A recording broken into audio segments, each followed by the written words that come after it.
ఇదివరకు ఒక చిన్న ఉపమానం మీకు చెప్పాను. అదేంటి ఉపమానం మళ్ళా జ్ఞాపకం చేయాలని నా ఉద్దేశం. ఒక చాలా పెద్ద నది ఒకటి ఉంది. కొంతమంది ప్రజలు ఏం చేస్తారంటే వారి యొక్క నైపుణ్యత వలన ప్రజలందరి మన్ననలు పొందుకోవాలి అనుకుంటారు. వారి పాటలు కావచ్చు, ఆటలు కావచ్చు, ఏదైనా ప్రదర్శనలు కావచ్చు, ఆర్ట్స్ కావచ్చు, ఏదైనా కానీ 10 మంది యొక్క మన్ననలు పొందాలని అనుకుంటారు. నేను గొప్పవాడురా వీడు అనుకోవాలని అనుకుంటారు. అందుకని ఒక అతను చాలా పెద్ద సాహసమే చేశాడు. ఏంటా సాహసం అంటే నదికి తాడు కట్టాడు. ఈ వైపు నుంచి ఆ వైపుకి తాడు కట్టి అంటాడు, నేను కింద పడకుండా ఈ తాడు మీద నది దాటుతాను, నది మీద నడుచుకుంటూ వెళ్తాను అనని అనౌన్స్మెంట్ చేశాడు. ఎప్పుడు నెల రోజుల ముందు. రోజు కూడా ఈ సీసీ ఛానల్లోనో, మా టీవీలోనో, ఈ టీవీలోనో, ఏదో ఒక టీవీలోనో, ఆ టీవీలోనో, ఈ టీవీలోనో, టీవీలన్నిటిలో ప్రదర్శన. అంతకుముందు అతను నడిచినవన్నీ కూడా చూపిస్తూ నేను ఈ పెద్ద నదిని దాడుతున్నాను అనని జనమందరూ ఆశ్చర్యపోయారు. ఏదో తాడిగట్టి ఇక్కడి నుంచి అక్కడ దాకా కింద ఒకటో డప్పు కొడతా ఉంటే పైన ఒక అమ్మాయి కర్ర పట్టుకుని తాడు మీద నడిచిందంటే విన్నాం. నది దాడుతాడా అని ఆశ్చర్యం. సరే, ఆ రోజు రానే వచ్చింది. ప్రజలందరూ నది దగ్గరికి వచ్చాడు. అప్పటికే అతను తాడు కట్టాడు ఈ వైపు నుంచి ఆ వైపుకి. అందరూ చూస్తూ ఉండగానే 10 కాదు 100 మంది 1000 మంది చూస్తూ ఉండగానే లైవ్ ఇచ్చారు. టీవీలో చూసేవారు కొంతమంది, సెల్ ఫోన్లు చూసేవారు కొంతమంది, డైరెక్ట్గా చూసేవారు కొంతమంది చూస్తున్నారు. అతడు తాడు మీద నిలబడ్డాడు. నది మీద నడవటం ప్రారంభించాడు. జాగ్రత్తగా వినాలి. నడవటం ప్రారంభించాడు. నడిచి నడిచి నడిచి నడిచి నదికి ఈ వైపు నుంచి ఆ వైపుకి వెళ్ళిపోయాడు. పడలేదు కింద. జనమందరూ చప్పట్లు కొట్టారు, బాగా చప్పట్లు కొట్టారు. ఆ వైపు నుంచి ఏపుకి వచ్చేసాడు. అందరూ నువ్వు హీరో, నువ్వు సూపర్, ఇంత లేదు అంత లేదు అని చెప్పారు. అప్పుడు అన్నాడు, ఇదిగో నేను నడుస్తానని నమ్మకం మీకుందా? ఓ, బ్రహ్మాండంగా ఉంది నమ్మకం. అయితే మీలో ఎవరైనా నా భుజం మీద ఎక్కుతారా? నేను మిమ్మల్ని పడకుండా తీసుకెళ్తానంటే, అయ్యా నువ్వు మరి నడుస్తావని మాకు తెలుసు కానీ, నువ్వు సూపర్ హీరో అనే సంగతి మాకు తెలుసు కానీ మరి మరి మరి మేము అంటున్నారు అందరూ కూడా. అందులో ఒక పాప, ఇలాంటి చిన్న పాప, ఒక పాప నేనెక్కుతా నీ భుజాల మీద అని వచ్చింది. చక్కగా భుజం మీద ఎక్కించుకున్నాడు. ఆ తాడు మీద నడవటం ప్రారంభించాడు. నదికి ఈ వైపు నుంచి ఆ వైపుకి వెళ్ళాడు, ఆ వైపు నుంచి ఈ వైపుకి వచ్చాడు. అందరూ చప్పట్లు కొట్టేశారు. ఇంతకీ నడిచినోడు గురించి మాట్లాడతలేదు వీళ్ళు. ఆ పిల్ల దగ్గరికి వచ్చి మాట్లాడుతున్నారు. ఆ పిల్లతో, ఏమా ఇంత పెద్ద నది ప్రవాహం, చిన్న నది కాదు కదా, చాలా పెద్ద నది, నీకు భయమేయలేదా? నీకు భయమేయలేదా అని అడిగితే ఆ పిల్ల అంటుంది, నాకెందుకు భయం, నాకు భయపడాల్సిన అవసరం లేదు. నేను ఎవరి భుజాల మీద ఉన్నానో తెలుసా? మా నాన్నగారి భుజాల మీద. హల్లెలూయా. మా నాన్నగారి భుజాల మీద నేనున్నా. మా నాన్న మీద నాకు పూర్తి నమ్మకం. ఆయన నాకు తోడుగా ఉన్నాడు గనుక, ఆయన నా వెంట ఉన్నాడు గనుక, ఇలాంటివి ఎన్నో నేను చూశాను గనుక, ఎన్నోసార్లు భుజాల మీద నేను ఉన్నాను గనుక నేను భయపడవలసిన అవసరం లేదు. మా నాన్నంటే నాకు చాలా నమ్మకం. హల్లెలూయా. వాళ్ళ నాన్న తనకు తోడుగా ఉన్నాడు గనుక అది నది కాదు, అది సముద్రం కాదు, అది ఎడారి కాదు, అది కొండ కాదు, అది బండ కాదు, ఏదైనా సరే అమ్మ వెళ్ళడానికి చాలా నెమ్మదిగా ఉంది, చాలా ఇష్టపడతా ఉంది. అతను ఏమిటి నడవడానికి. నేనంటున్నాను ప్రియులరా, నిజమే. అతడు ఒక తండ్రి, ఆ బిడ్డని చాలా నమ్మకంగా తీసుకుని వెళ్తున్నాడు అతడు తోడుగా ఉండి. నేనంటున్నాను, ఆ తండ్రి లోక సంబంధమైన తండ్రి ఏమో కానీ ఈ పరలోకపు తండ్రి మనకి శాశ్వత కాలం మనతో ఉండి నడిపించే తండ్రి. హల్లెలూయా. ఏ తండ్రినా? యేసయ్య మనకి శాశ్వత కాలము మనతో ఉండి మనకి కుడికిను ఎడముకును, ఎలాగా కుడికిను ఎడముకును పడిపోకుండా మనతో ఉండి నడిపించే మన పరలోకపు తండ్రి. ఆయన మనతో ఉంటే మనకు క్షేమం, ఆయన మనతో ఉంటే మనకి సంతోషం, మనకు సమాధానం, మనకి నెమ్మది. ఈ లోకములోనే కాదు, మనము చనిపోయే వరకు కూడా మనతో ఉండి, చనిపోయిన తర్వాత కూడా మనతో ఉండి తీసుకుని వెళ్ళి సురక్షితమైన ఒక స్థలము. ఎక్కడది? పరలోకమనే స్థలం. అది సురక్షితమైన స్థలం. అక్కడ కూర్చోబెట్టగలిగిన సామర్థ్యము కలిగిన వాడు మన ప్రభువు అయిన యేసయ్య. హల్లెలూయా. అందుకని నేను అంటున్నాను, నీ తండ్రి తెలిసినయే. కాకపోతే ఏంటో పెళ్ళంటే సిగ్గు ఏంటో నాకు తెలియదు. పెళ్ళి ఎంతకాలం అయిపోయినా పెళ్ళి మాట అనగానే ముసి నవ్వులు నవ్వేస్తారు. అంటే ఇప్పుడు మీ హల్లెలూయా, హల్లెలూయా, స్తోత్రం, హల్లెలూయా.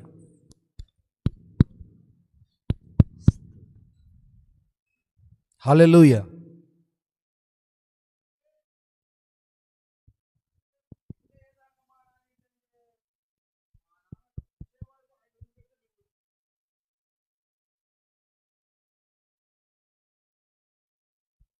ఆయన వదిలిపెట్టినా మేము వదిలిపెడతామా ఏంటండి?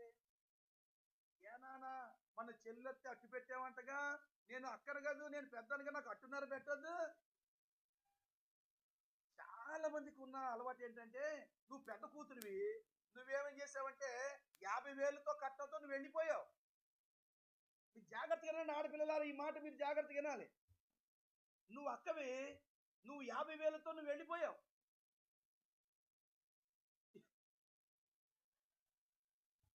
అనుభవాలు అవన్నీ నేను చెప్పాల్సిన అవసరంలా.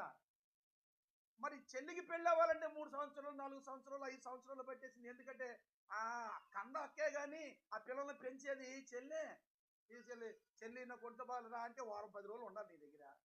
ఏండి మొత్తానికి 4 సంవత్సరాలు 5 సంవత్సరాలు అయిన తర్వాత ఇప్పుడు ఆయన ఏం చేస్తాడు చెప్పండి?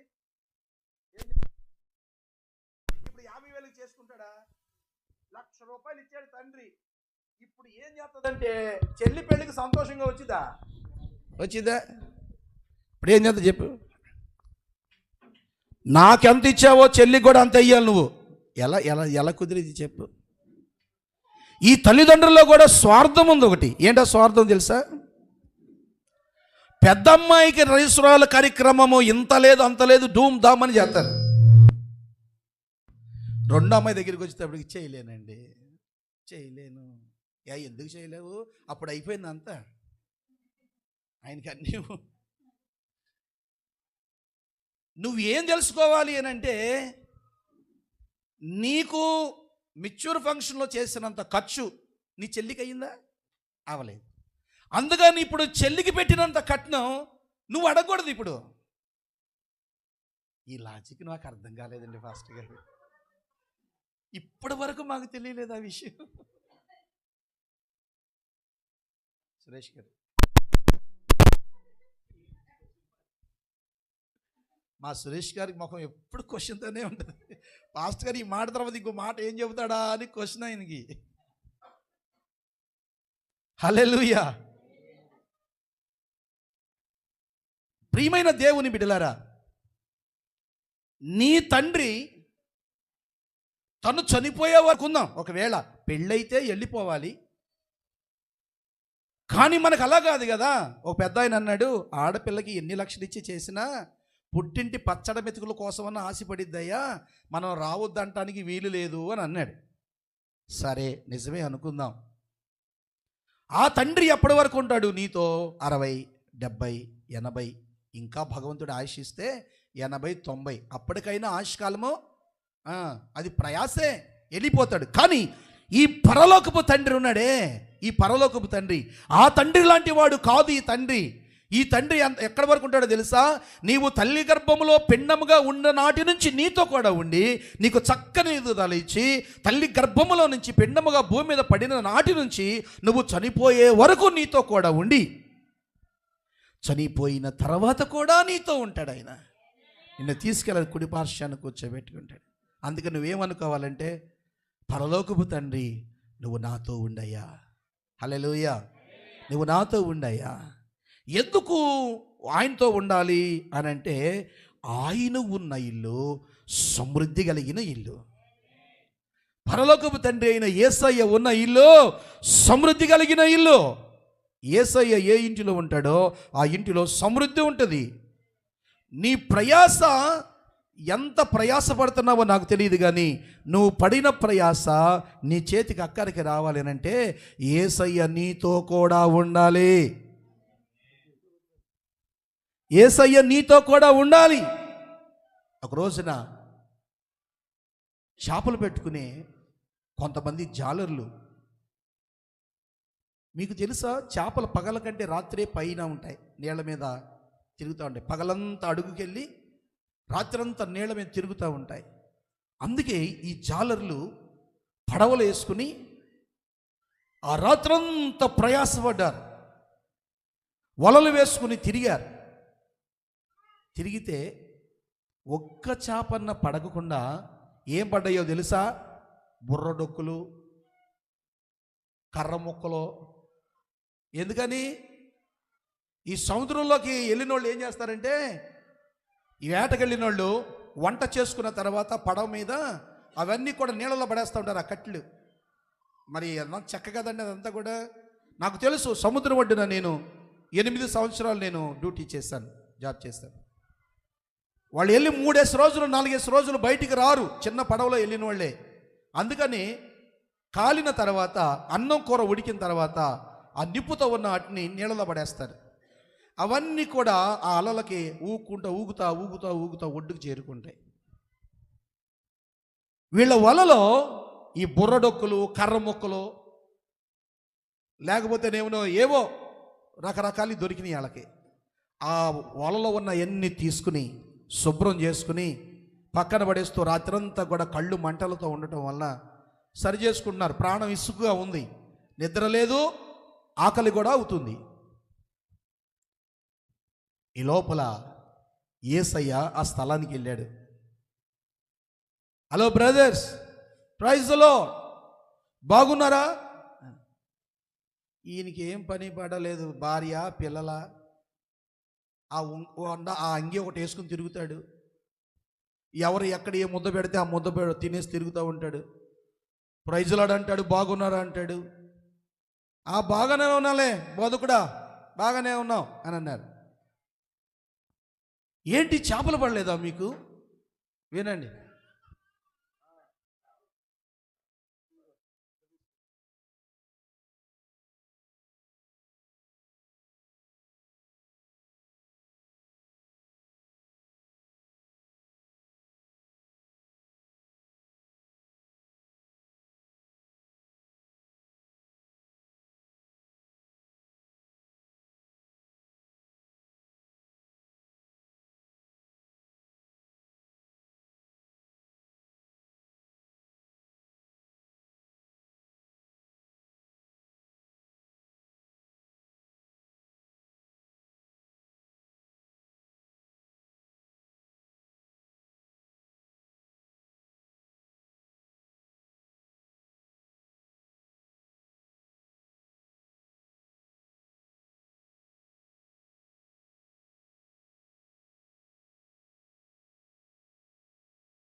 అయ్యా చేపలు పడలేదండి.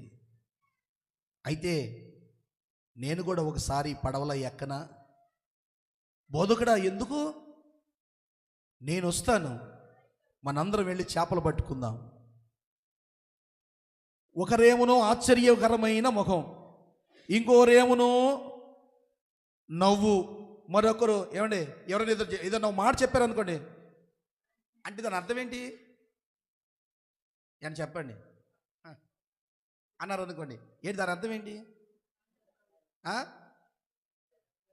బోధకుడా ఆ కొండ మీద కూర్చుని ఏ 4 మాటలు చెప్పడం కాదు సముద్రంలో ఏట అంటే. నీకు తెలుసా, నాకు తెలుసా, మేము మా తాత ముత్తాతల దగ్గర నుంచి మేము వేట చేసే జాలర్లు. చేపలు పడటానికి వెళ్దామంటావేంటి? రాత్రంతా కూడా మేము ప్రయాసపడినా ఒక్క చేప పడకపోతే నీ మాట ఇని వెళితే పడతాయి ఆ చేపలు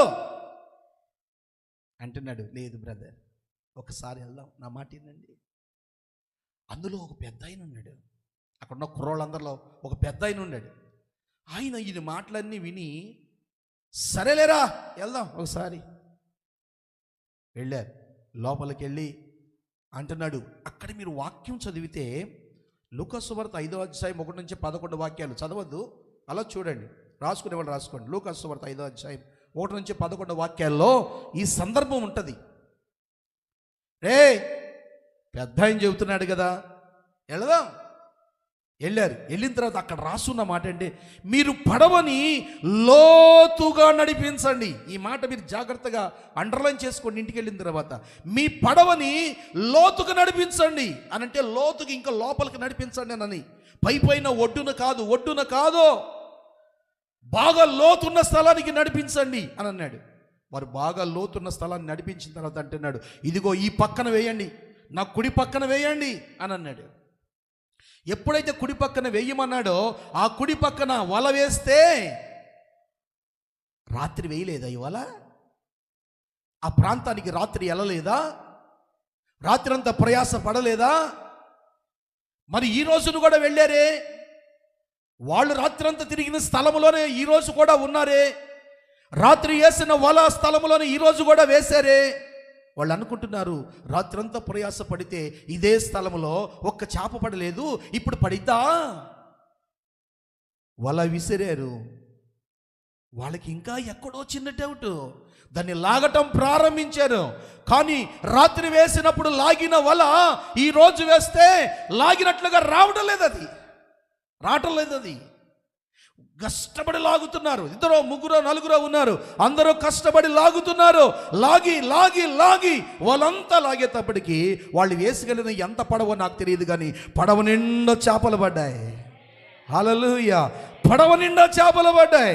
ఆ పడవని నడిపించలేక ఇంకా మిగిలిపోయి ఉంటే దూరములో ఉన్న పడవని సైకిల్ చేశారు. ఆ పడవ వస్తే ఆ పడవలో కూడా వేశారు. ఇంత విస్తారమైన చేపలు పడడానికి కారణం ఏంటి? చేపలు శుభసూచకం కాదా? చేపలు ఆశీర్వాదానికి గుర్తు కాదా? చేపలు సమృద్ధికి గుర్తు కాదా? హల్లెలూయా! చేపలు సమృద్ధికి గుర్తు కాదా? నేను అంటున్నాను, రాత్రంతా నువ్వు వేసావు కదా, ఎందుకు చేపలు పడలేదు? ఈ రోజు వేసావు కదా, ఈ రోజు ఎందుకు చేపలు పడ్డాయనంటే, యేసు రాత్రి లేడు, ఈ రోజు యేసయ్య ఉన్నాడు వారి వెంట. మీకు అర్థమైందా ఈ మాట? రాత్రి యేసయ్య ఉన్నాడని నీతో లేడే, మరి ఈ రోజు ఎందుకు పడ్డాయి అంత విస్తారమైన చేపలు? యేసయ్య నీతో ఉన్నాడు ఈరోజు. అందుకే నేను అంటున్నాను ప్రియులరా, యేసయ్య లేని నీ ప్రయాస వ్యర్థమైనది. యేసయ్య నీతో ఉంటే నీకు సమృద్ధి. నువ్వు ఎంత కృప ప్రభుని కోరుకుంటున్నావో అంత యేసయ్య మనతో ఉండాలని మనం మనస్ఫూర్తిగా కోరుకోవాలి. దేవునికి మహిమ కలుగును గాక. యేసయ్య ఏ ఇంటిలో ఉండడో ఆ ఇంటిలో అపవాది చోటు చేసుకుంటాడు. ఏ ఇంటిలో యేసయ్య లేకపోతే ఆ ఇల్లుని అపవాది చోటు చేసుకుంటాడు. అపవాది నీ ఇంటిని ఏలతాడు. అపవాది ఉన్న ఇల్లు సమస్యలతో నిండి ఉంటుంది. అపవాది ఉన్న ఇల్లు అనారోగ్యాలతో నిండి ఉంటుంది. అపవాది ఉన్న ఇల్లు చీకులతో చింతలతో ఉంటుంది. అందుకే అపవాది కాదు మన వెంట ఉండవలసింది ప్రభువైన యేసుక్రీస్తు వారు. హల్లెలూయా! హల్లెలూయా! అపవాది నీ ఇంటిలో ఉంటే నీకు అవమానం తెచ్చి పెడుతుంది. నేను చెప్తాను ఒక ఉదాహరణ. నిన్న ఉదయకాల సమయంలో దైవ సేవకులందరము కలిసి ఒక 40 మంది తెల్లవారుజున వేకప్ అని ఒక ప్రేయర్ ఉంటుంది. ఆ ప్రేయర్లో మేమందరము కూర్చుని ప్రార్థన చేస్తూ మొదలుపెట్టాం. ప్రార్థన చేయడం, పాటలు పాడారు, అయిపోయింది. నాకంటే ముందర దైవ సేవకుడు ప్రార్థన చేస్తూ ఉన్నాడు. ఆ ప్రార్థన అయిపోయింది, నేను ప్రార్థన చేస్తున్నాను. మేము ఎప్పుడైతే ప్రార్థన మొదలు పెట్టామో ఆ ప్రార్థనలో మాకు పెంతుకొస్తూ అనుభవమేమో బలంగా గట్టిగా ప్రార్థన చేసేస్తూ ఉంటే ఆ ప్రార్థనలో వెనక నుంచి పెద్దగా ఓ నరుపులు. ఎవరో ఇంకా ఆత్మతో నింపబడి అరుతున్నారేమో అనుకున్నాను నేను. తీరా చూస్తే మా ప్రార్థన అయిపోతుంది, వెనక్కి తిరిగి చూస్తే ఒక దైవ సేవకుడు కింద పడిపోయి కొట్టుకోవాలి, ఆపండి, ప్రార్థన చేయదు, ఆపండి అంటున్నాడు. ఎవరో దైవజనుడు. నేనేమన్నా మిమ్మల్ని అడ్డం పెట్టానా? మీ ప్రార్థనకి ఏమన్నా నేనేమో ఆటంకపరిచానా? మిమ్మల్ని ఏమన్నా అన్నానా? నన్ను నా మీద ఎందుకు రా ప్రార్థన చేస్తున్నారు, నన్ను వెళ్ళిపోమని ఎందుకు రా ప్రార్థన చేస్తున్నారు అంటున్నాడు ఆయన. మరి విశ్వాసులు పట్టిందంటే అది వేరు. అసలు విశ్వాసులు పెట్టేది దెయ్యం పట్టిందండి, తప్పు కదా. ఎవరికో లోకస్తులు పట్టిందంటే అది వేరు. సంఘాన్ని నడిపించే నాయకుడు అపవాది చేత పట్టబడి పీడించబడుతున్నాడనంటే సాతానికి ఆ ఇంట్లో ఎంత చోటు ఉందో చూడండి. నేనంటున్నాను ప్రియులరా, యేసయ్య ఉన్న ఇల్లు, హల్లెలూయా, యేసయ్య ఉన్న ఇల్లు వెలుగుమయముతో నిండిన ఇల్లు. నీ ఇంటిలో నువ్వు ఎన్ని రకాలు దీపాలు పెట్టుకున్నావు నాకు తెలియదు, కానీ నువ్వు ఎన్ని రకాల ఈ లోక సంబంధమైన దీపాలు పెట్టుకున్నా యేసయ్య ఉన్న ఇల్లు, ఆ ఇల్లు ఉన్న కాంతే వేరు. కొంతమంది మొహాలు ఎప్పుడు ఏడుతూనే ఉంటాయి. ఆ ఇంట్లో ఏమైనా తక్కువ ఉండదంటే ఏది తక్కువ ఉండదు, అన్నీ ఉంటాయి. ఆ ఇంటిలో 1 కేజీ బంగారం ఉంటుంది, ఆ ఇంట్లో డబ్బు ఉంటుంది, ఆ ఇంట్లో బియ్యం ఉంటాయి, ఆ ఇంట్లో సరుకులు ఉంటాయి, ఆ ఇంట్లో తినుబండారాలు ఉంటాయి, ఆ ఇంట్లో ఏది కొద్దు ఉండదు. కానీ దేవుడో అంటే ఉసూరు మొహంతో ఉంటారు ఆ కొంపంతా కూడా. ఎందుకో తెలుసా? ఆ ఇంటిలో దేవుని వెలుగు లేదు. హల్లెలూయా. కానీ నాకు తెలుసు, పూరి పాక అయినా కొంతమంది ముఖాలు ప్రకాశమానముగా ఉంటాయి. వాళ్ళు ఏం చేస్తారు తెలుసా? ఎండుమిరగాయల పచ్చడి చేసుకుని తింటారు. ఎండుమిరగాయల పచ్చడి మీరు ఎప్పుడైనా తిన్నారా? మా పాస్టర్ గారు చేయిస్తానులేండి వచ్చే ఆదివారానికి. ఎండుమిరగాయలు మేము ఈ సేవకు వచ్చిన తొలి దినాల్లో మా పాస్టమ్మ గారి కూర ఎవరైనా వేసుకోవాలి అని అంటే డ్యాన్సులు కట్టారు. అయ్యో బాబోయ్, పాస్టమ్మ గారి కూర మేము వేసుకోవాలి. కూర చాలు, పచ్చడి కాదు, కూర. దేవుని ప్రియులారా, మాకైతే వీళ్ళు అన్నం పెడితే మాకు అసలు నాలుకే అలా ఏట్రా వీళ్ళు ఉప్పు కారాలు వేసుకోరా ఏంటి అనుకునేవాళ్ళం. ఈరోజు వాళ్ళ ఇళ్ళల్లో భోజనాలు చేస్తుంటే ఎందుకమ్మా ఇంత ఉప్పు కారాలు వేసుకుంటున్నారు అని అంటున్నాం. ఈరోజు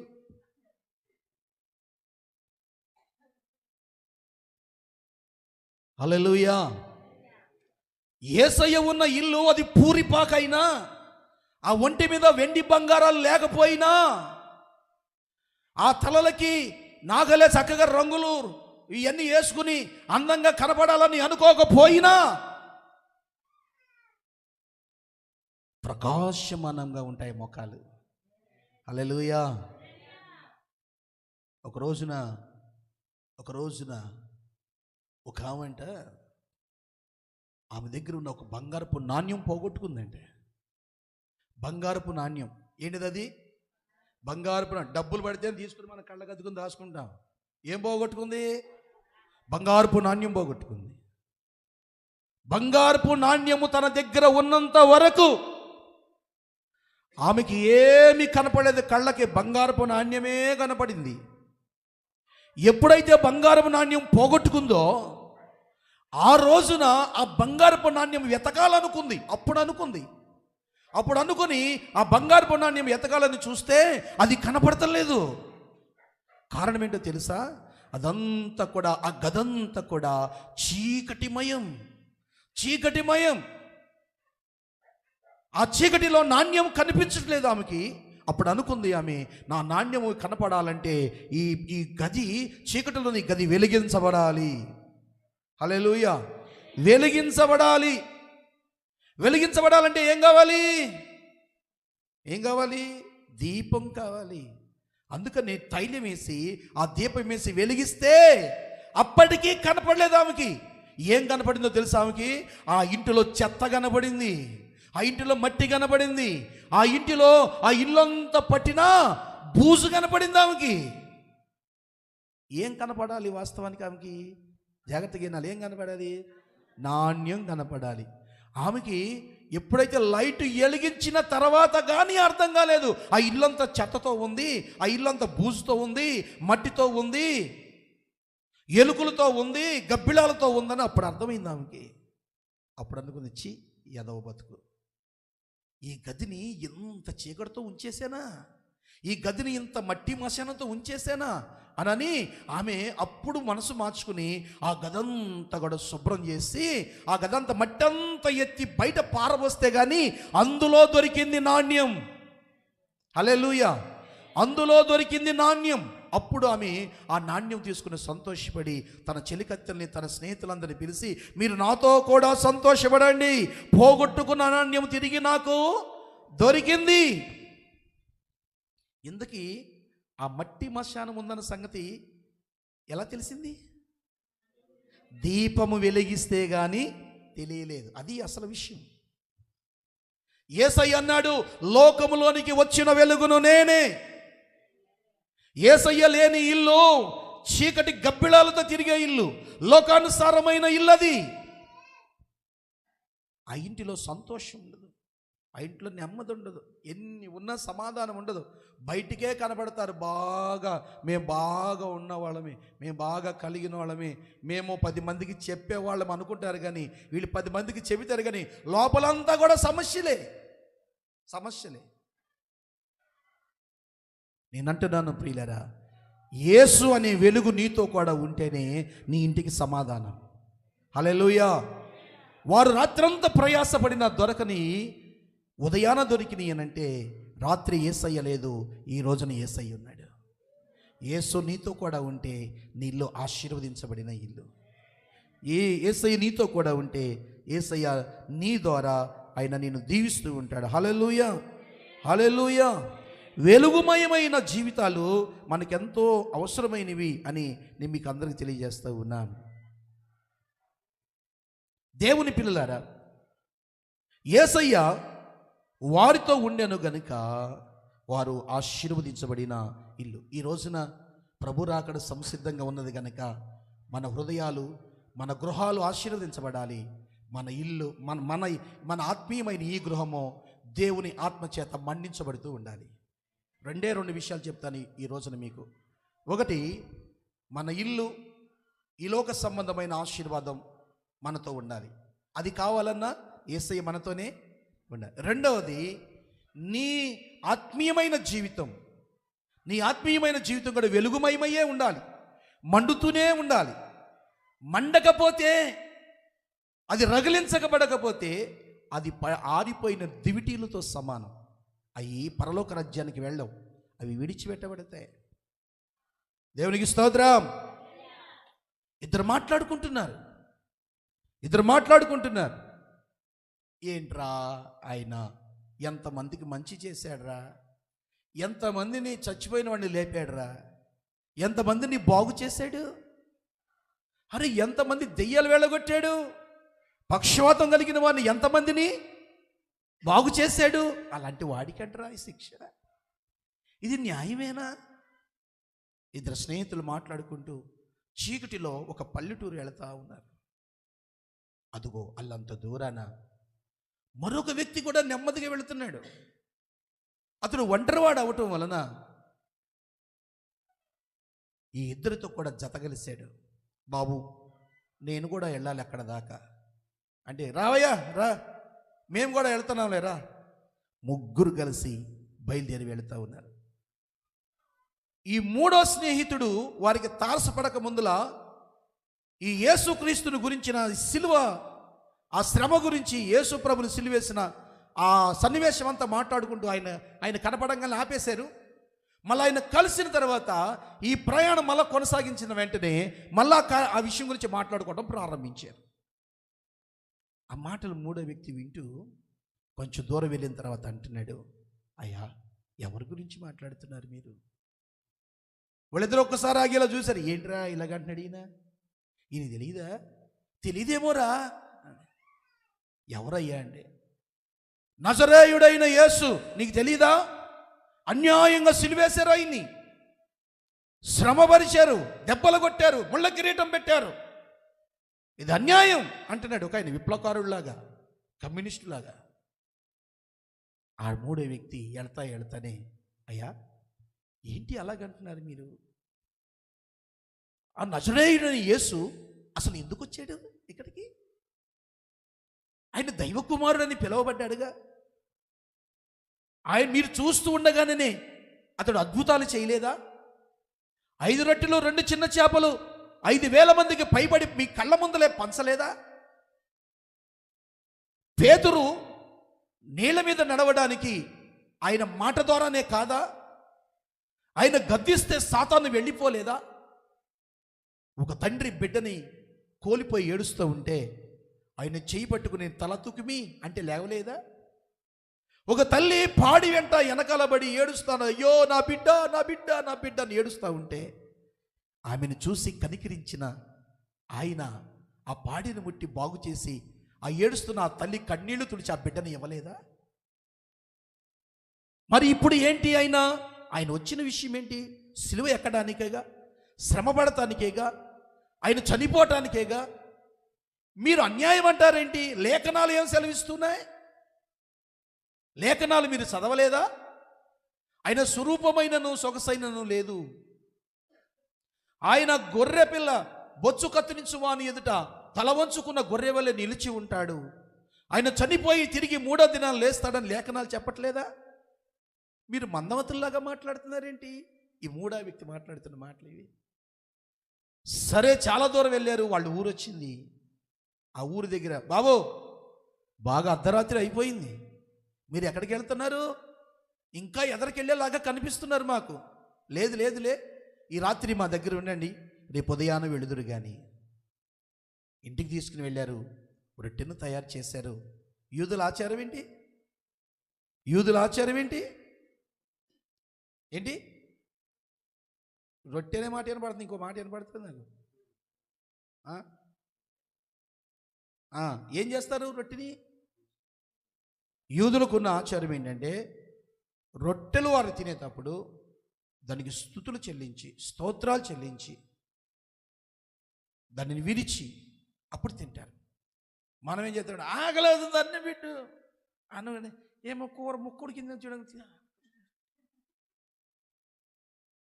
ఉడికిందని ఒకటి, ఉడకలేదని ఒకటి. ఆ ఉడికే వరకు ఒక్కొక్క ముక్క తింటా కూర్చుంటాం మనం. ఏంటి? అంతవరకే ఆగుతావా?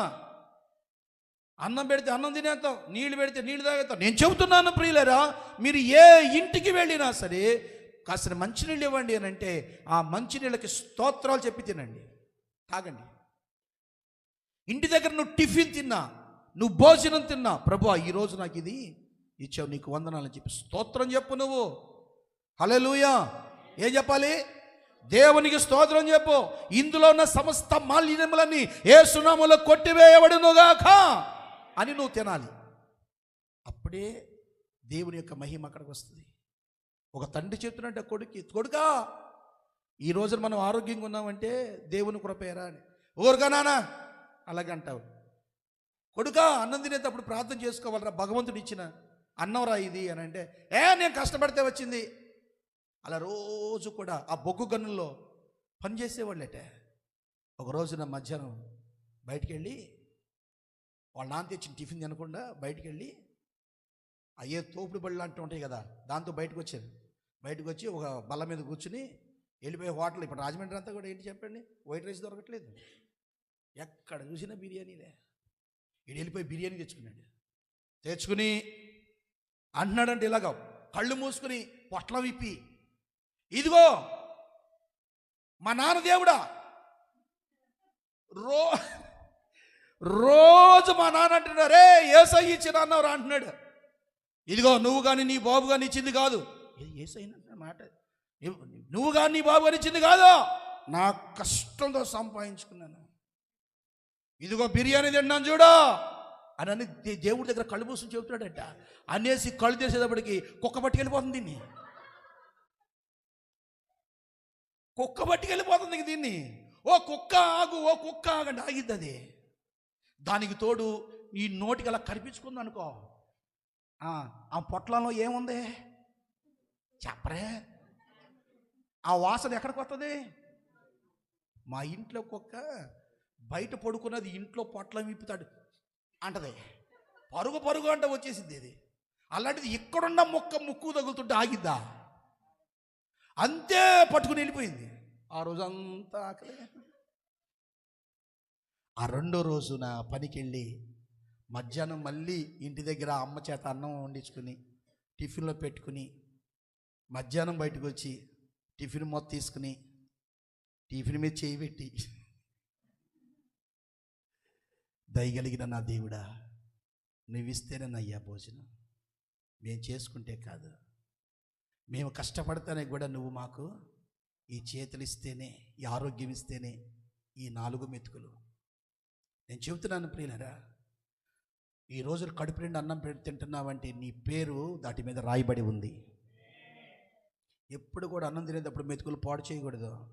కొంతమంది గజిబిజిగా గత్తర చేసుకుని తినేసి ప్లేట్ కడిగేసి తీసిరేస్తారు. అలాగా మెతుకు కూడా వదలకూడదు. ఎందుకంటే నీ ప్లేట్లోకి వచ్చినాయి అంటే దాని మీద నీ పేరు ఉంది అని, యేసయ్య కృప మెతుకు మీద ఉంది అని.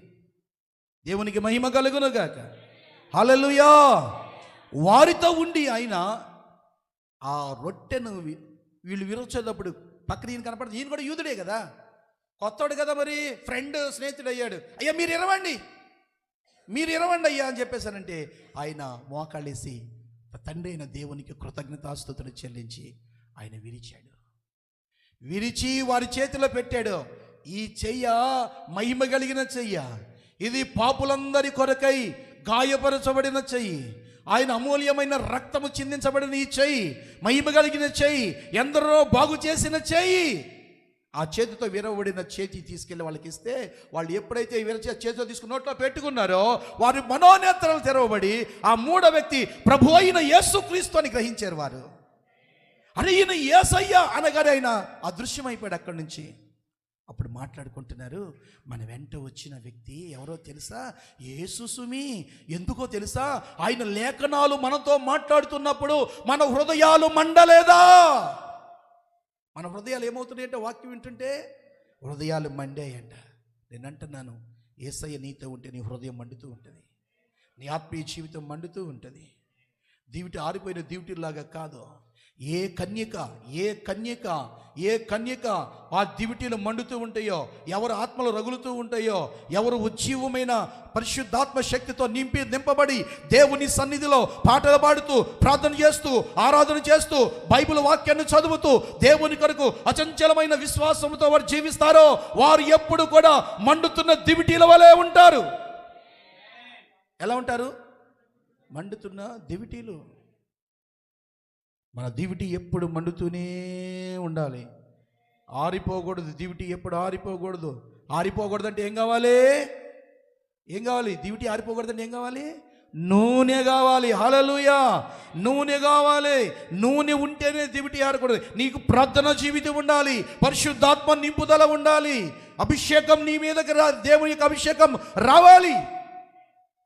అప్పుడే ఆ నూనె నీతో ఉంటుంది, అది మండుతూ ఉంటుంది. అంటాడు దేవుడు, అంటాడు అహరోనా, నా మందిరంలో దీపము వెలగడానికి క్రొత్త తైలము తీసుకుని రండి. ఏం కావాలంట? క్రొత్త తైలం. ఈ 2022లో నూతన అభిషేకంతో మనం నింపబడాలి, పరిశుద్ధాత్మ శక్తితో నింపబడాలి. ఊరికే తాత్కాలికంగా ఉండకూడదు. నేను ఇందాక చెప్పానే సాతానుడు 40 మంది దైవ సేవకుల మధ్యలోనికి ఒక అపవాది రాగలిగింది అని అంటే ఏంటిదని అర్థం? నువ్వు ఒక విశ్వాసం అయి ఉండి నీ మీదకి దేవుని ఆత్మ పట్టింది అంటే ఏంటిదని అర్థం? నీ దివిటి చల్లారిపోయింది అని అర్థం. ఆత్మ నింపుదల లేదు, ఆత్మ నడుపుదల లేదు. ఇప్పుడే నీకు అర్థమవుతుంది. నేను మోకాళ్ళేసి ఏడ్చాను. నేను దినమునకు 3 గంటలు ప్రార్థన చేస్తాను. నేను అక్కడే ఉన్నాను. ఆ సాతాను పట్టినోడు నా వెనకనే కూర్చుని ఉన్నాడు. నేను అక్కడే మోకలేసాను, ప్రభువా ఇంతమంది దైవ సేవకులు, అభిషేకించబడిన దైవ సేవకులు ఉంటే దురాత్మ 40 మందిలోనికి వచ్చింది, ప్రార్థన చేసి నేను వెళ్ళను అంటుంది. అంటే మా బతుకులు ఏమైపోయాయి, మా ఆత్మ జీవితము ఏమైపోయింది, ఎందుకు పనికిరాని తుచ్చమైనదిగా మారిపోయింది ఆ ఒక్క గంటలో. ప్రభువా మేము లేవా, మేము ప్రార్థన చేస్తుంటే సాతాను వెళ్ళట్లేదేంటి అంటే మా ప్రార్థన జీవితం ఎంత ఉంది, మా ఆత్మీయ జీవితం ఎలా ఉంది, దాన్ని తరిమి కొట్టలేనంత దిగజారిపోయి ఉన్నామా మేము. కళ్ళంటే నీళ్ళు పట్టుకుని ఏడ్చాను. అప్పుడు దాకా వాడు కూర్చుని నువ్వు ప్రార్థన చేయరా చేయరా అనేవాడు. నేను మైక్ తీసుకుని మోకాళ్ళేసి ప్రార్థన చేయటం మొదలుపెట్టాను. నాతో పాటు చాలా మంది దైవ సేవకులు ప్రార్థన చేస్తూ ఉన్నారు. ఆ ప్రార్థన అగ్ని దిగి వచ్చింది ఆ స్థలానికి. నేను ఒకటి అనుకోకండి, చాలామంది అభిషేకం కలిగిన దైవ సేవకులు ఉన్నారు. చెయ్యొద్దు అమ్మో అని అనటం మొదలుపెట్టింది. అప్పుడు ఈరోజు వదిలిపెట్టిన సాతాను రేపు పట్టుకోదా? ఏముండాలి చెప్పండి? పొయ్యిలో ఎవడైనా చేయబెడతాడా? ఎందుకు కదా? నీ మీదకి సాతాను చేయి వేయకూడదంటే నువ్వు ఎలా ఉండాలి? మండుతున్న దివిటీలాగా ఉండాలి. హల్లెలూయా. ఎప్పుడుంటావో తెలుసా? యేసు నీతో ఉంటే, పరిశుద్ధాత్మ దేవుడు నీతో ఉంటే, అయ్యా మేము కూడా కన్నికలమే, తలుపుది, మేము కూడా కన్నికలమేనయ్యా, తలుపుది. అప్పుడు అంటున్నాడు, అక్రమం చేయవారు మీరెవరో ఓ. అక్రమము అంటే క్రమము లేని జీవితము అనని. నీ ఆత్మీయ జీవితానికి క్రమము లేదు అనని.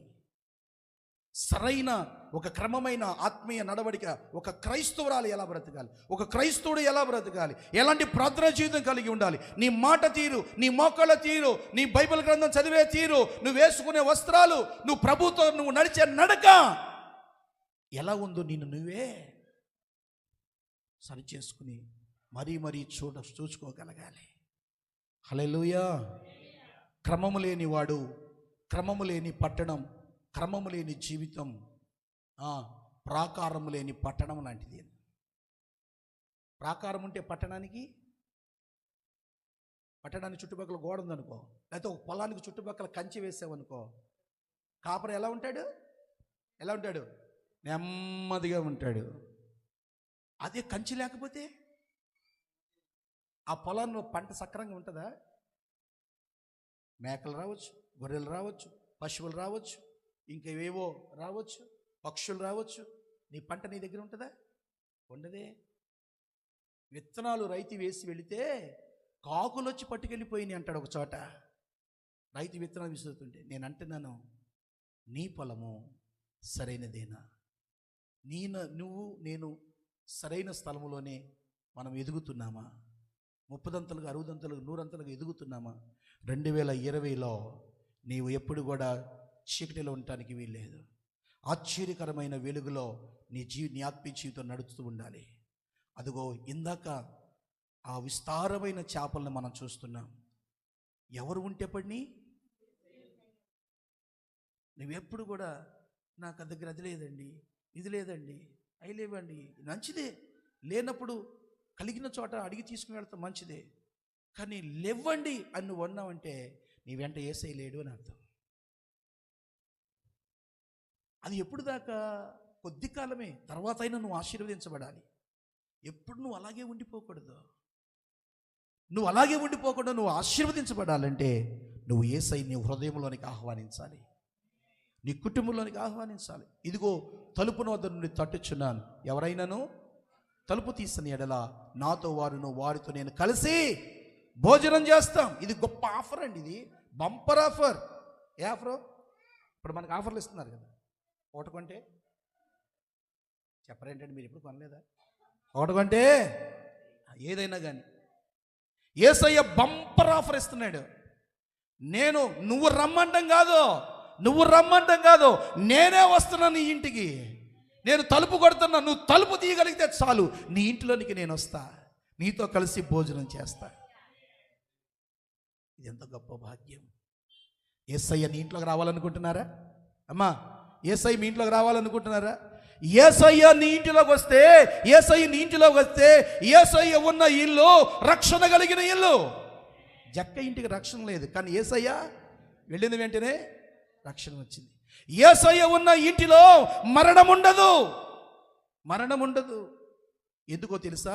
యేసయ్య యాయిరు ఇంటికి వెళ్ళాడు, మరణము వెళ్ళిపోయింది. వాళ్ళందరూ డప్పులు కొడుతున్నాడే, బోధకుడా ఆయన్ని, అయ్యా అయ్యగారు ఆ బోధకుడిని కష్టపెట్టదు, మీ అమ్మాయి చచ్చిపోయింది, నువ్వు విశ్వాసంతో నమ్ము అన్నాడు.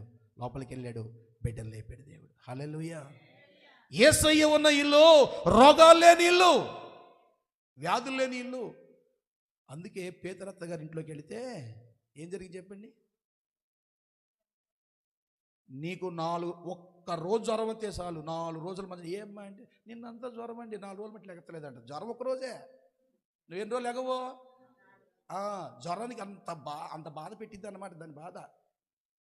కానీ పేతురత్త గారికి, అప్పటికే పేతురు గారు పెద్ద వయసు, వాళ్ళ అత్తగారికి ఇంకెంత వయసో, ఆయన చెయ్యి పట్టుకుని ప్రార్థన చేసిన వెంటనే ఆమె దిగ్గున లేచి వాళ్ళందరికీ పరిచారము చేసాను. ఒక్కడ వెళ్తాడా ఈయన చెప్పండి? మా పాటర్ గారు వస్తే 10 మంది కూడి ఉండి పెట్టాలండి అనుకుంటారు కొంతమంది. మరి ఈ యేసుప్రభు వెళ్తే, యేసుప్రభు ఒక్కడ వెళ్తాడా? ఆయనకి భార్య లేదు, నాకైతే భార్య పిల్లలన్నా ఉన్నారు, ఆయనకి భార్య లేదు, పిల్లలు లేరు, ఏంటి తల్లిదండ్రులైనా కూడా ఉన్నారా? లేరు. కానీ ఈయన కాకుండానే 12 మంది ఉంటారు ఈయన ఎంట. ఎక్కడికి వెళ్ళినా 13 అన్నముని పెట్టాలి. అంత పెద్దామే వాళ్ళందరికీ పరిచారము చేశాను. యేసయ్య ఉన్న ఇల్లు రోగాలు లేని ఇల్లు, యేసయ్య ఉన్న ఇల్లు యేసును సమస్యలు లేని ఇల్లు, పాపము లేని ఇల్లు. అందుకని చర్మకారుడిని సీమోని ఇంటికి వెళ్తే ఆయన ముద్దు పెట్టుకోలేదట, ఆయన కాళ్ళకి నీళ్ళు ఇవ్వలేదట, ఆయనకి తైలం పూయలేదట, ఆయన కొత్త వస్త్రాలు లేవలేట. వీళ్ళకి వచ్చి కూర్చోబెట్టాడే. కానీ మనోళ్ళు కూడా కొంతమంది అలాగే చేస్తారు. పాస్టర్ గారు వస్తే పాస్టర్ గారిని కూర్చోబెడతారు. మా ఇంటికి పాస్టర్ గారు వస్తున్నాడు అని, యాకోబు గారు వస్తున్నాడా అని ఆ చుట్టుపక్కల 4 వచ్చి కూర్చున్నారు అనుకో, ఈ వచ్చిన ఆయన ఏడా కూర్చోబెడతారు. వీళ్ళందరికీ టీలు ఇస్తూ ఉంటారు, డ్రింకుల దగ్గర డ్రింకులకి ఇస్తూ ఉంటారు, అన్నం పెడతా ఉంటారు. ఒక ఆయన ఇలాగ కూటం పెట్టుకున్నాడు చోట. కూటం అంతా అయిపోయింది, కూటం అంతా అయిపోయింది. నేను ఇక్కడే కూర్చున్నాను, మా పిల్లలు నా భార్య అక్కడే కూర్చుని ఉన్నాము. వచ్చిన వాళ్ళందరికీ భోజనాలు పెట్టుకుంటున్నాడు, మేము ఇక్కడే కూర్చుని ఉన్నాం. వాళ్ళందరికీ భోజనాలు పెట్టుకుని నేనెవరినో వాక్యం చెప్పడానికి తీసుకెళ్తే, ఏమండి మీ ఫోన్ నెంబర్ ఇవ్వండి, మీ ఫోన్ నాది కాదంట, వాక్యం చెప్పడం వచ్చిన ఫోన్ నెంబర్ ఈయన కావాలంట. వాళ్ళతో మాట్లాడుతూ కూర్చున్నాడు. యేసు ప్రభు దగ్గర కూడా అదే జరిగింది. కానీ ఎక్కడి నుంచో ఒక ఆమె ఎలా వచ్చిందంట, ఆయన ముఖము ఎదురుగా వెళ్ళడానికి కూడా నేను యోగ్యరాల్ని కాదయ్యా. వెనక నుంచే అన్ని కన్నీళ్ళు రాలేయా, 2 పాదాలు తడిచేంత కన్నీళ్లు రాలేయా? ఆమె ఎంత పశ్చాత్తాపం అండి. మీరు అంటారు పాస్టర్ గారు అన్ని సమస్యలు రండి, అప్పులు రండి బావో, ఇల్లంతా మా కోసం పాత్ర చేయండి. నువ్వు చెయ్యవు. ఒక్క పూట నువ్వు టిఫిన్ మానుకోమంటే మానుకోలేవు, నీ కడుపు కాల్చుకోలేవు నువ్వు. పోనీ కడుపు నిండా 3 పూటల మెక్కి వచ్చావు, ఎక్కడికి వచ్చైనా ఏడవు, అయ్యో మా బతుకులలో అయిపోతారని ఒక్క కన్నీటి బట్టి ఇక్కడ రాలవు బలిపీఠం దగ్గర. నీ సమస్యలన్నీ పోవాలి. ఎలా పోతాయి? యజమానుడి దగ్గరికి వచ్చినప్పుడు మనం ఎలా ఉండాలి చెప్పండి? ఒదిగి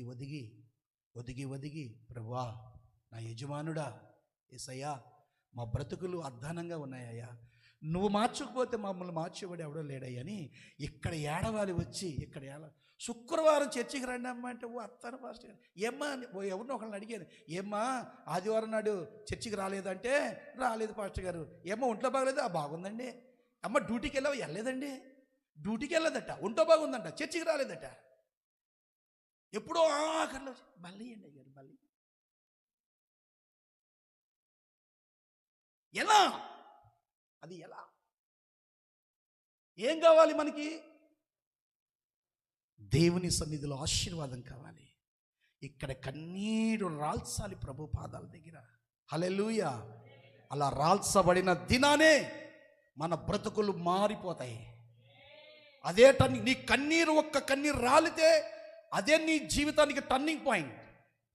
యేసయ్య నీతో ఉంటే ఆశీర్వాదం, యేసయ్య నీ ఇంట్లో ఉంటే దీవెన, యేసయ్య నీ ఇంట్లో ఉంటే ఆరోగ్యం, యేసయ్య నీ ఇంట్లో ఉంటే రక్షణ. అందుకే యేసు వారితో ఉండెను గనుక వారు విస్తారమైన చేపలు పెట్టారు. యేసు వారితో ఉండెను గనుక వారి హృదయాలు మండబడ్డాయి. ఈ రోజున యేసయ్య మీతో కూడా ఉంటే యేసయ్య మిమ్మల్ని బహుగా దీవిస్తాడు. మొక్కలేని ప్రార్థన చేసుకుందాం, మొక్కలేని ప్రార్థన చేసుకుందాం,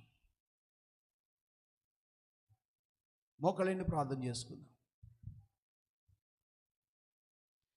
ఒక్క కన్నీటి బట్టు దేవుని సన్నిధిలో, అయ్యా యేసయ్య నా ఇంటిలో ఉన్నావా? నువ్వు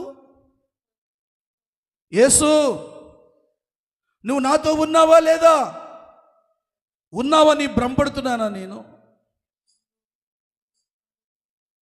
నేను భ్రమపడుతున్నానా? అయ్యా యేసు వారితో లేనంత వరకు వారు చేపలు పట్టడానికి ప్రయత్నాలు చేశారు, కానీ వారి వల్ల కాలేదు. కానీ నువ్వుంటే లోతైన స్థలానికి తీసుకుని వెళ్ళి వల వేయించారు నాయన. మా ఆత్మీయ జీవితాలు కూడా లోతుల్లో లేవు నాయన, పైనే ఉంటున్నాయి, ఒడ్డునే ఉంటున్నాయి. లోతుగా వెళ్ళడం లేదు. మేము లోతైన అనుభవంలోనికి మేము వెళ్ళలేకపోతున్నాం దేవా. ఒకసారి ప్రభు దేవానికి స్తోత్రాలు నాయన. ఒక్కసారి ప్రభువా, ఒక్కసారి నన్ను దర్శిస్తావా తండ్రి? ఇదిగో తలుపు నద్ద నుండి తట్టుచున్నాను అని మీరు మాట్లాడుతున్నారయ్యా. యేసయ్యా నా తలుపు తట్టమని అడుగుతున్నానయ్యా. యేసయ్యా నా తలుపు తట్టండి నాయన. దేవా నీకు స్తోత్రాలు యేసయ్యా. నీ పాదాల దగ్గరికి వచ్చి అడుగుతున్నావు నాయన. నీవు నాతో ఉంటే ఆశీర్వాదం, నీవు నాతో ఉంటే దీవెన, అభివృద్ధి. యేసయ్యా నాతో ఉంటావా అయ్యా? నాతో ఉంటావా అయ్యా? నా హృదయం మండాలంటే నీవు నాతో ఉండాలి, నువ్వు నాతో ఉండాలి. నువ్వు నాతో ఉంటేనే ఆశీర్వాదం. నీవు లేని జీవితం అయ్యా అది ఎందుకు కొరగానిది ప్రభువా. యేసయ్యా, యేసయ్యా, యేసయ్యా నా బ్రతుకు మార్చు. చీకటిలో బ్రతుకుతున్నానయ్యా, లోకము నాలో ఉంటుందయ్యా. అయ్యా చెత్త, అయ్యా ప్రభ ఎలుగులు, అయ్యో బూజు పట్టిపోయి ఇల్లంతా కూడా చెత్తతో నిండిపోయి అయ్యా దుర్భరమైన జీవితముగా బ్రతుకుతున్నాను. ఎవరైనా సహాయం చేస్తారేమో, ఎవరైనా అప్పిస్తారేమో, ఎవరైనా నన్ను ఆదుకుంటారేమోనని ఎదురు చూస్తున్నానే గాని నా యేసయ్య పాదాల దగ్గర నేను కన్నీరు కారిస్తే దేవుడు నా బ్రతుకు మారుస్తాడనే విషయాన్ని నేను మర్చిపోతున్నాను. ప్రభువా నీకు స్తోత్రాలు అయ్యా. అయ్యా నా జీవితం మార్చయ్యా, అయ్యా నా బ్రతుకు మార్చయ్యా, నా ఆత్మీయ జీవితాన్ని మార్చయ్యా. ఇప్పుడే నీ చేతులకు అప్పగిస్తున్నాను బాబు, నీకు స్తోత్రం. అయ్యా మార్చయ్యా, మార్చయ్యా. లోతైన అనుభవంలోనికి వెళ్ళలేని బ్రతుకు నా బ్రతుకు, లోతైన జీవితాన్ని పొందుకోలేని బ్రతుకు నా బ్రతుకు. ఎంత కష్టపడినా ఆ వచ్చే ఒక్క రూపాయి ఎందుకు పనికి రాకుండా పోతున్నాయి అయ్యా. ఒక్కసారి నా ఇంటిని దర్శించు ప్రభువా, ఒక్కసారి నా హృదయాన్ని తాకయ్యా. నాతో మాట్లాడావని నేను నమ్ముతున్నాను బాబు, నీకు స్తోత్రాలు ప్రభువా. సంఘమంతటిని మీ చేతులకు అప్పగిస్తున్నావు. ఈ జీవం కలిగిన సంఘం తండ్రి అయ్యా, వెలిగించబడిన సంఘముగా మారాలయ్యా. వెలిగించబడిన దివిడీలు కలిగిన కన్యకలుగా మార్చబడాలి ప్రభువా. నీ రాకడ సమీపిస్తుంది కదా బాబు, నీ రాకడ సమీపిస్తుంది కదా నాయన. సహాయం చేసే దేవుడా నీ చేతులకు అప్పగిస్తున్నావు రాజా, నీకు స్తోత్రాలు యేసయ్యా.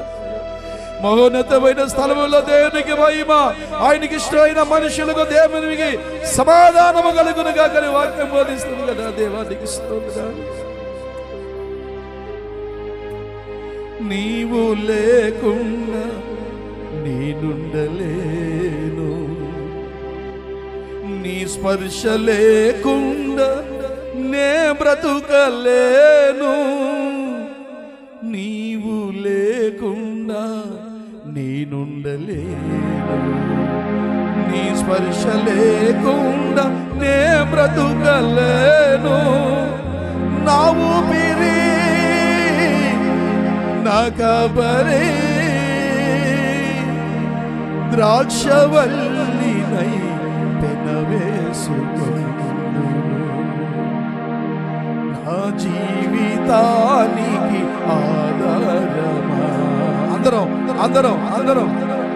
నా గమ్యమైన నా నివాసమా, నా జీవమానా ప్రాణమా, యేసు నా స్తోత్ర గీతానికి రూపమా, నా జీవితానికి ఆధారమా, నా గమ్యమైన నా నివాసమా, నా జీవమానా ప్రాణమా, యేసు నా స్తోత్ర గీతానికి రూపమా. యేసయ్యా యేసయ్యా యేసయ్యా యేసయ్యా, నీ కృపా నీ కృపా నీ కృపా నీ కృపా, నా జీవితానికి ఆధారమా, నా గమ్యమైన నా నివాసమా, నా జీవమానా ప్రాణమా, యేసు నా స్తోత్ర గీతానికి రూపమా. యేసయ్యా అబ్బే గ్లోరీ స్తోత్రం.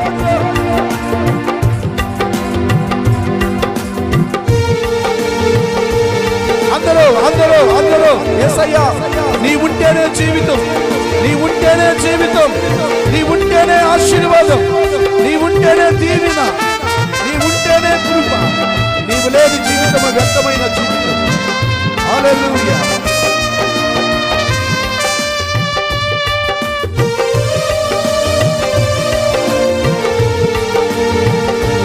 ఆమేన్.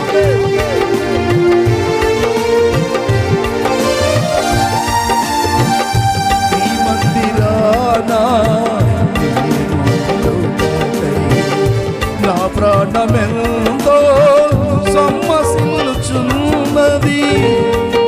అయ్యా యేసయ్యా యేసయ్యా, నీ మందిరానా నేనుండుటకై నా ప్రాణమెంతో సమ్మసిల్లుచున్నది. నీ బలిపీఠమే నా వాసముగా, నీ బలిపీఠమే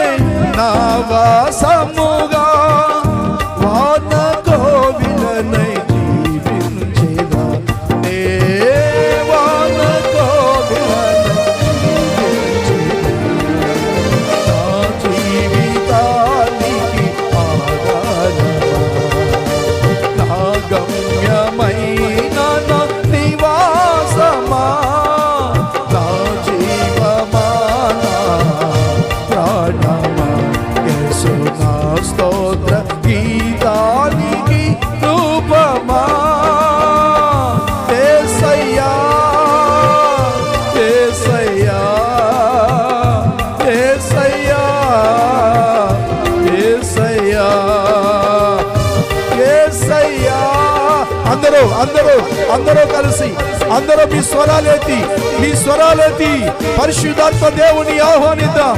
పరిశుద్ధాత్మ దేవుని నింపుదల. కన్నీరు తుడిచే దేవుడు. నీ తల్లి విడిచినా, నీ తండ్రి విడిచినా, నీ బంధువులు మరిచినా నిన్ను మరవని యేసయ్యా. నీ కృపా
మనందరి మీదకి దిగి వచ్చును గాక.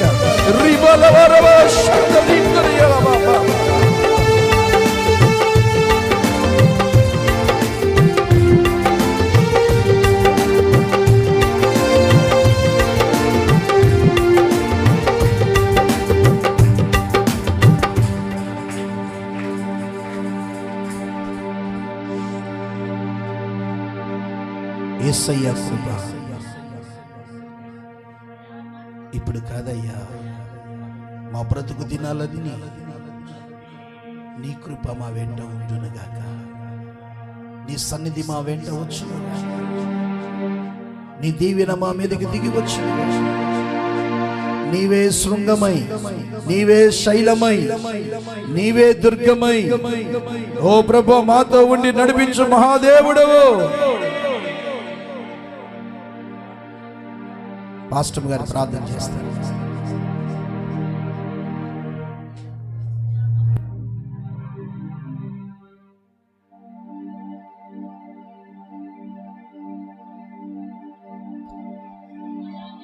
స్తోత్రం మహోన్నతుడమైన మా తండ్రి, నీ శ్రేష్టమైన ఉన్నతమైన నామానికి వందనాలయ్యా. అయ్యా, ఈ ఉదయకాలంలో నాయనా, ఈ పునరుద్ధాన దినాన మాతో మాట్లాడేవు నాయనా, నీకు స్తోత్రాలు. మమ్మల్ని దర్శించేవు నాయనా, నీకు స్తోత్రాలు. నీ శ్రేష్టమైన వాక్యుల చేత నాయన మమ్మల్ని బలపరిచావు. ఏ ఇంట్లో అయితే నీ ఉంటావో ఆ ఇల్లు దీవించబడుతుందయ్యా. ఏ ఇంట్లో అయితే నీ ఆశీర్వాదం ఉంటుందో ఆ ఇల్లు ఆశీర్వాదకరంగా మలచబడుతుంది నాయన.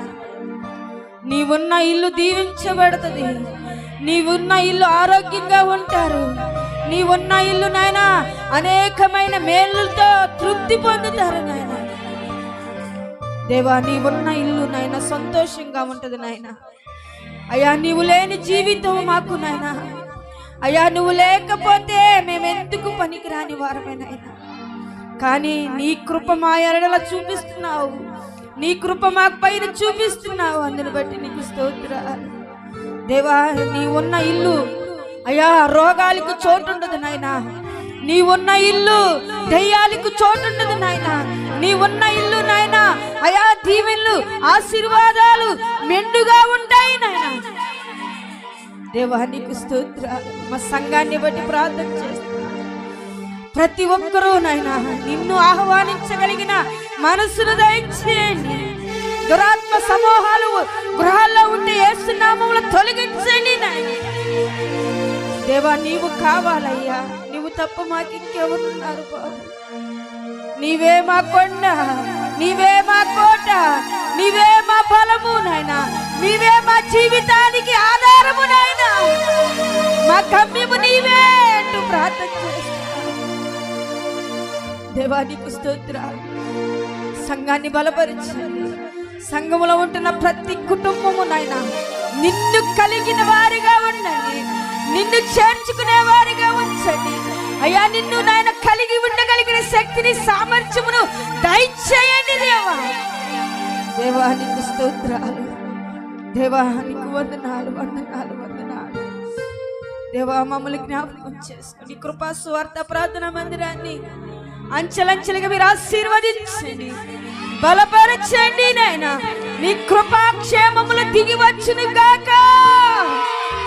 దేవా నీకు స్తోత్రాలు. యవన బిడ్డలను మీరు వాడుకోండి, యవనస్తుల్ని నాయన నీ సన్నిధిలో వాడుకోండి. యవనస్తులు బలవంతుల చేతుల బాణములు వంటి వారు అన్నావు. వాళ్ళు నాయన నీ సన్నిధిలో వాడబడి కృపను దయచేయండి దేవా. దేవా నీకు స్తోత్రాలు నాయన. దాసుడు విత్తిన వాక్యం అర్థంగా పోనీకు ప్రభా, మా హృదయాల్లో భద్రపరుచుకునే కృపను దయచేయండి అయ్యా. నీ నామానికి మహిమ తెచ్చుకోండి దేవా. ఈ వారం అంతా నీ రెక్కల చాటును భద్రపరచండి అయ్యా. మా సన్నిధిలో ఉన్న ప్రతి కుటుంబం దీవించబడును గాక, ప్రతి బిడ్డను ఆశీర్వదించబడును గాక, ప్రతి బిడ్డ మీదకి నీ కృపాక్షేమము కలుగును గాక. దేవా నీకు స్తోత్రాలు, స్తోత్రాలు. దేవా భయంకరమైన పరిస్థితుల్లో మేము ఉన్నామయ్యా. అయ్యా తరుముకుని వస్తుంది అయ్యా నాయనా. ఎవరిని మింగుదుమా అని అపవాది నాయన మా దేశం మీదకు ప్రవేశించింది నాయన. మా దేశాన్ని కాపాడండి, మా రాష్ట్రాన్ని కాపాడండి, మా గ్రామాల్ని కాపాడండి, మా కుటుంబాన్ని కాపాడండి నాయన. దేవా నీకు స్తోత్రం. నువ్వు తప్ప మాకు ఇంకెవరు కాపాడగలరయ్యా. నీవే మా కొండవు నాయన, నీవే మా కోటవు నాయన. నీకు స్తోత్రం. నీ బిడ్డల్ని కాపాడగలిగిన శక్తి, సామర్థ్యము మీకు తప్ప ఇంకెవరికి లేదు నాయన. ప్రతి కుటుంబంలో నీ ఆశీర్వాదపు చల్లులు కురిపించబడును గాక. దేవా నీకు స్తోత్రం, స్తోత్రం, స్తోత్రం, స్తోత్రం నాయన. పరిశుద్ధాత్మ దేవా, ఎవరి కుటుంబం మీదకి నాయన ఈ కరోనా అనే మహమ్మారి దాడి చేయడానికి వీల్లేదు నాయన. మమ్మల్ని సురక్షితంగా ఉంచండి, మా కుటుంబాలు సురక్షితంగా ఉంచండి. దాని మెలకువలు నాయన మేము గ్రహించగలిగిన మనసులు మాకు దయచేయండి నాయనా. నీ కొందనాలు స్తోత్రాలు చెల్లించుకుంటున్నా. గత దినాల్లో మేము బలహీనయ్యాం, అలా ఎవరు అవ్వటానికి వీల్లేదు. మీ కాపుదలలో నీ బిడ్డలను పెంచండి. ఈ 2022 అంతనైనా నీ బిడ్డలకి క్షేమమును కలుగ చేయండి, ఆశీర్వాదము కలుగ చేయండి, దీవెనలతో నింపండి నాయన. మీ నామానికి మహిమ తెచ్చుకోమని నజరేయుడైన యేసుక్రీస్తు నామములో ప్రార్థించి అడిగి వేడుకుంటున్నాం మా తండ్రి.